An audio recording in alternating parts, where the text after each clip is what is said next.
Kaya siya naging mas special kasi taga Manila tayo, tapos nandito siya sa Mindanao. Dadaanan natin. Hindi ko makakalimutan to. Picture ko lang nakikita to eh. Ngayon eto, napunta natin siya mag-isa.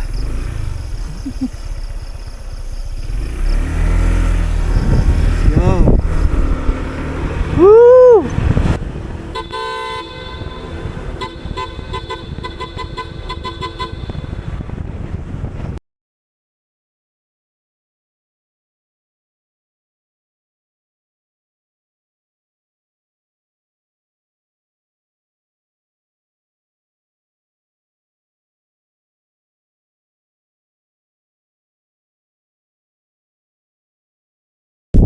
Yan, nasa Pink Moss na tayo.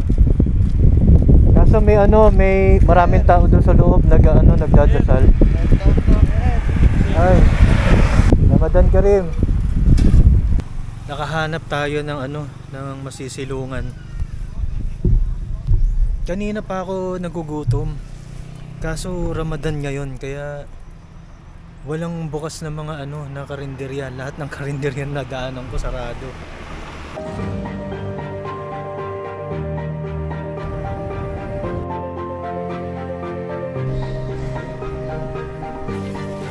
Ang pagharap sa isang hamon ay hindi sukatan ng tunay na lakas. Ito ay nasusukat sa iyong determinasyon na magpatuloy kahit wala ka na ibubuga.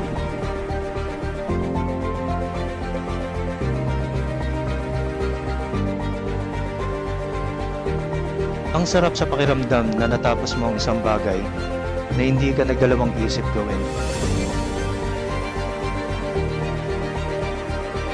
Samahan niyo ako! Let's conquer the Philippines! Woo! So it's 4:30. Kakaalis ko lang ng hotel. So ito, babiyahin na tayo. Ang una natin pupuntahan yung Grand Mosque. Tapos pagkatapos noon yung Pink Moss. And then didiretso tayo ng Jensan. And ang target destination natin is Davao. Hindi ako gano'n nakatulog. Ang dilim pa. Hindi ako maliliwanagan ko tong Yan. So niliwanagan ko na lang yung cellphone ko para makita nyo ako kahit papano. Sobrang dilim dito. Nasaan na tayo? Palayan. Ang bango ng simoy ng hangin. Ang sarap mag-inhale. Yeah. That's it. Ayan, sa Arco na tayo. Welcome, come again. Nakalabas na tayo ng Molave. So yung nabuo nating itinerary, wala na masyado kasi yung susunod na shift ko 5 days na eh. Kaya ang gagawin na lang natin is bumiyahe na hanggang Davao, tapos magstay tayo doon, tapos meron pa tayong isang riding day. This is riding day 8 nga pala. Riding day 8 ng ating paggala sa buong Pilipinas. Grabe, ang dilim ng kalsada na to. Buti na lang maliwanag yung yung headlight natin. Ikaw, wala na ba ako naiwan? Wallet, tubig, nandun, laptop, drone. Yes, nalagay ko naman yung drone. Alam ko pinatong ko. Wala naman may ilaw dito. Ito,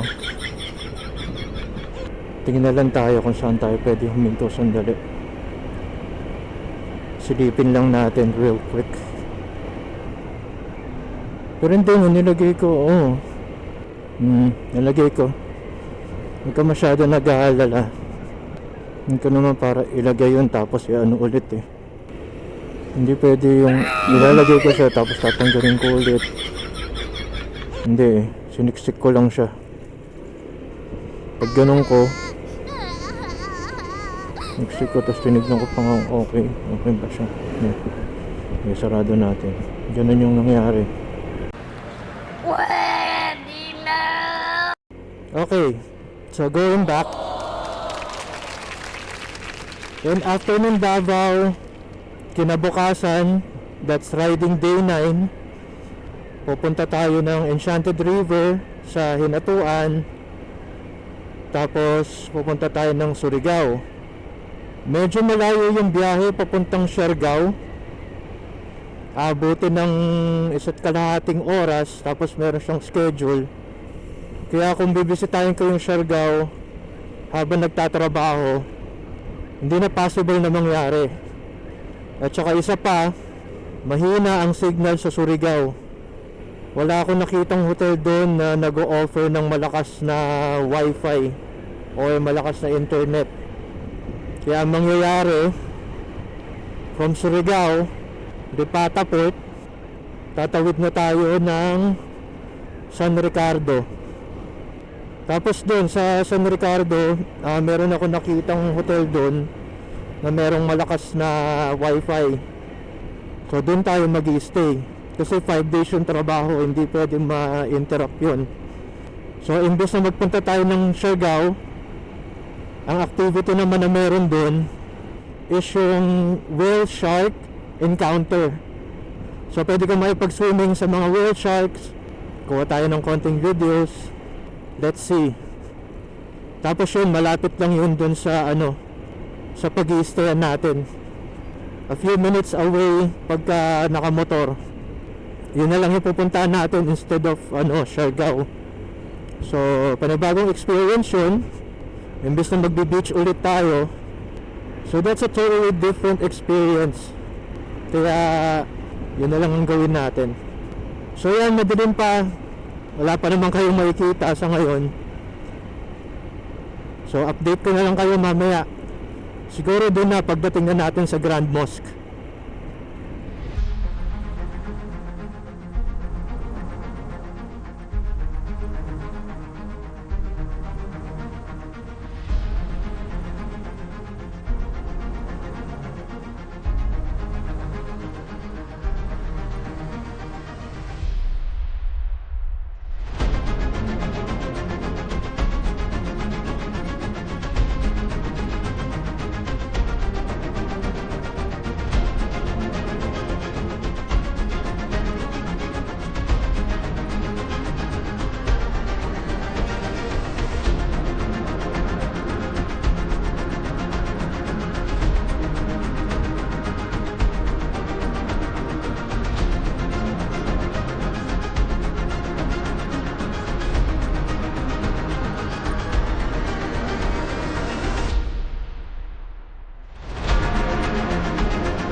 Ayan mga tropang gala, ito yung sa mga famous tunnels dito sa Mindanao.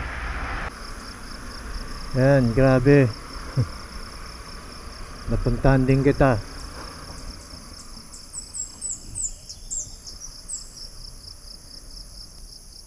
Ganda. Maiksi lang siya, pero eto yung rock formation sa taas.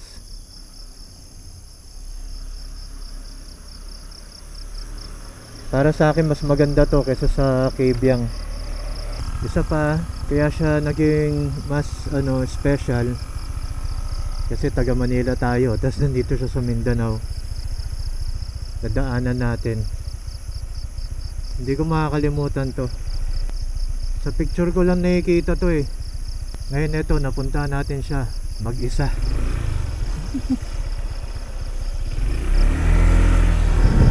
Yo! Woo!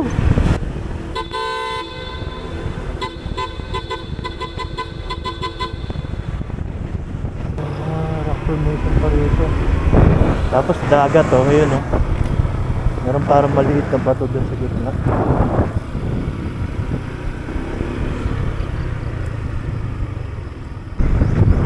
Ayan oh, sunrise.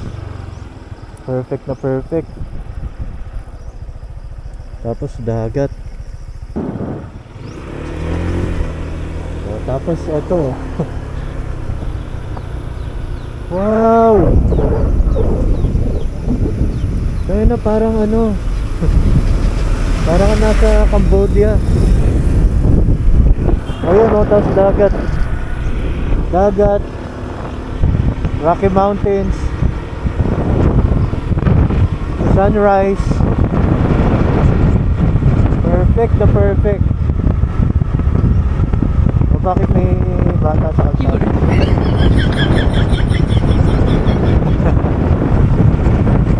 Nakatambay doon sa gilid ng kalsada.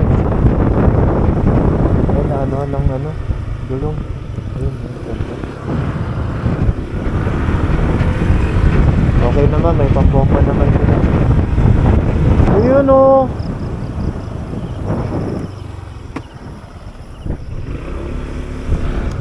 Ikot na tayo.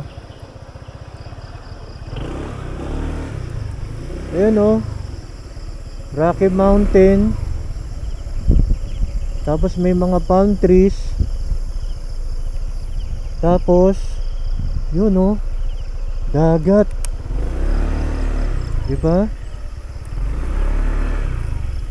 Wow. O tapos yung beach. Parang Cambodia or Thailand. So nag-i-exist pala yung ganitong place dito sa Pilipinas. Grabe, yung ganda.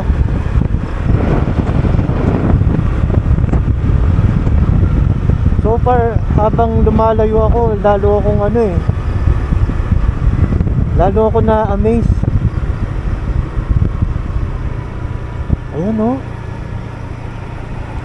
At lalong hindi ko pinagsisisihan yung pag ano ko, pag-Philippine look ko. Grabe.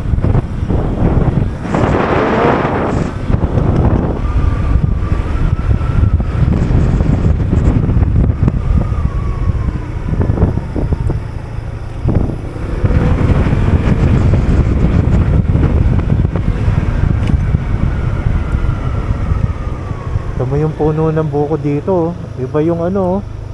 Ang lalaki ng dahon. Ayan oh. Iba to kaysa dun sa kanina. Marami silang ganito.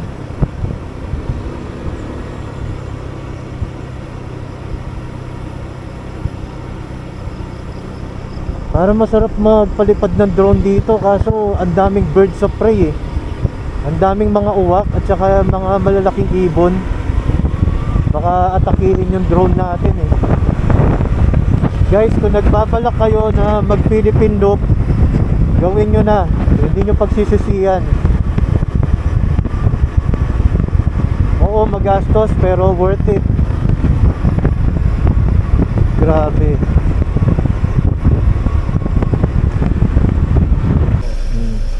So tunnel, eto Pikong, tapos Apo tunnel. Oh, tunnel. Pero Okay. sa kasagaran ng sabihin sa tunnel. Okay. Tunnel. Sige, Sa salamat po. Maranong at Apo. Apo. Sa Maranong Apo. Yan, Apo. tunnel. Okay. Yes. Maraming salamat po. Oh, okay. So sabi ng mga lokal na taga rito, Apo tunnel daw ang tawag nila doon. Apo tunnel. O Mangapo or Mangapo. Pala guys, ano, walang internet signal dito ah.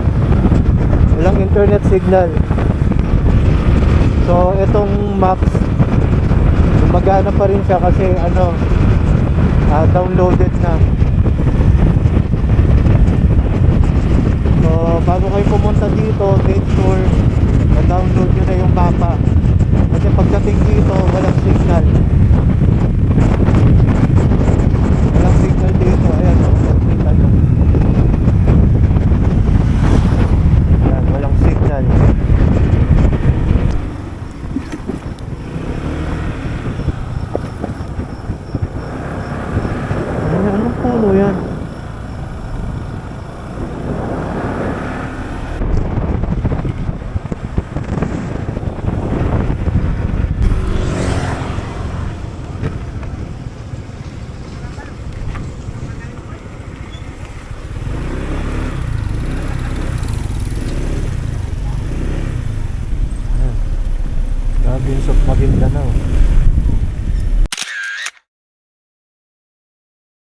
Mga tropang gala, province of Maguindanao. Doon tayo pupunta, Cotabato. Ano po name nyo? Renz Almadrones po. Nice meeting you po. Okay. Okay, ingat ha. Opo, kayo din po. Yung kalsada dyan, mga 3 municipality siguro ang pangit ng daan. Pangit Tapos yung daan. sa Tacurong City, merong mga cameras. May speed limit silang 70 to 80. Talaga? Sa Tacurong? Hanggang Coronadal. Okay. Nakikitan nga ako. Ay, talaga po. 100 pesos lang naman. Sige po, salamat po. Okay. Mag-ingat po kayo. Ingat po. Nice meeting you po. Pakita na lang sa page, ano? Opo, sige po. Hanapin ko po Yung kayo ano, doon. Meron nga pala na may grabing kalsada doon. Ang mga lupa, nagtatambak sila ng lupa. Nadulas ako ron, no? Natumba ako ron. Talaga po. Madulas pa yung lupa, grabing dulas.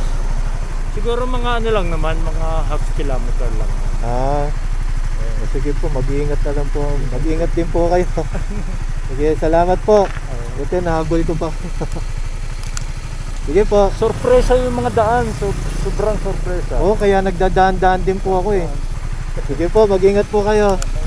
Sige, sa page na lang po.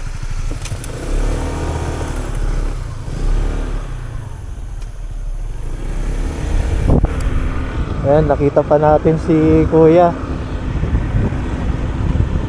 Renz, Philippine Looper. Meet natin. Nakasalubong natin, napansin niya nung inano ko siya. Kaso sabi niya, inaantok pa raw siya.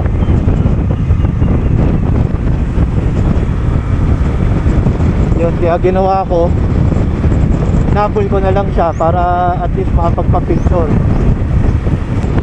Last time may nakasalubong ako, 4. Parang naka NMAX. Binusinahan ko rin, hindi rin sila uminto. Inikutan ko sila, hindi ko na sila inabutan. Pero ito si Kuya, inabutan natin. Shoutout sa'yo, Kuya Renz. Mag-ingat ka sa biyahe.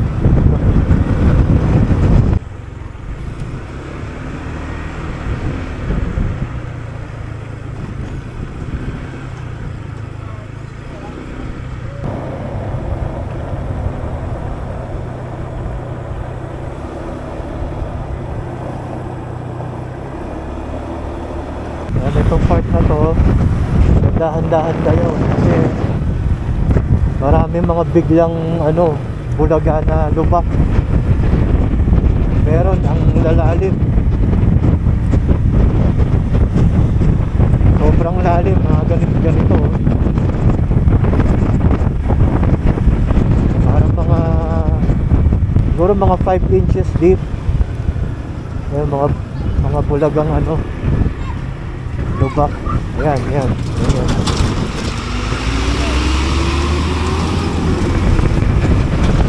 pa, Ayan.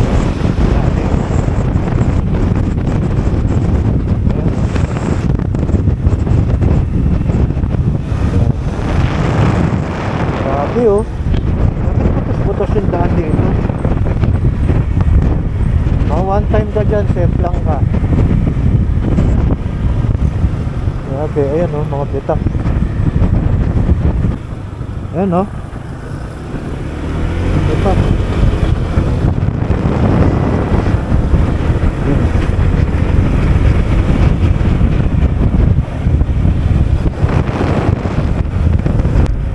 Ayan grabe.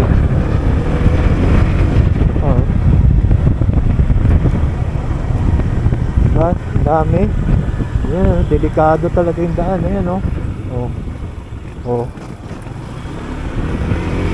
nasa gitna. Siguro to, since parang bulubundukin yung lupa niyang etong mga kalsada na to sa ilalim, lumubog na, kaya ganyan.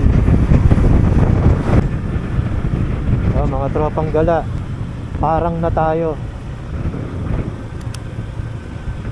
Hanggang dito may lubak pa rin Bayan ng Parang.